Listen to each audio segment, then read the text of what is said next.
Magsasagawa ho ng meeting de advance sa Philippine Arena sa Bukawi, Bulacan si senatorial aspirant Rodante Marcoleta. At bukod sa Philippine Arena, bubuksan din ho ang Philippine Sports Stadium para sa mga dadalo sa pagtitipon. Magsisimula alas 4 ng hapon hanggang alas 7 ng gabi. Una nang naglabas ng traffic advisory ang Quezon City Government dahil sa inaasahang dagsa ng mga supporter ni Marcoleta sa campaign rally nito na original sanang gagawin sa Quezon City Circle May 10. Pero sa halip na sa Quezon City Circle, inilipat na nga po ito sa Philippine Arena Complex para maiwasan ho na magkabuhol-buhol ang traffic at ma-accommodate ang mas maraming taong dadalo. In-estimate kasi dyan. Oo nga. So, mag-o-overflow yung circle. Kung ang circle yan, malamang kasi sentro yan eh. Ma-oblong yung circle.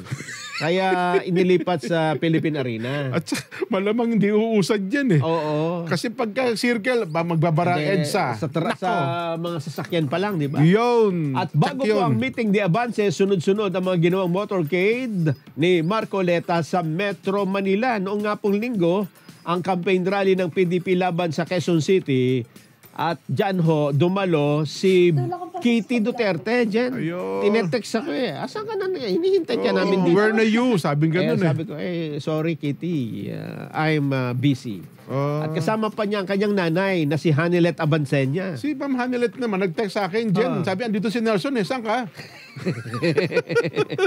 Hinahanap kayo ni Kitty, sabi ganun eh. Sabi ko kay Kitty, hindi na pupunta. Diyan pala yung nanay mo. Baka papagalitan tayo.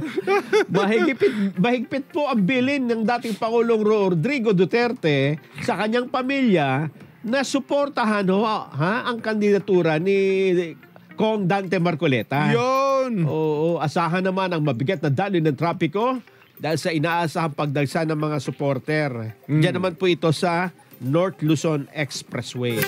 Ngayon po yan, mamayang hapon. Imagine niyo kung yan ay nangyari sa circle, ano? Nako, grabe.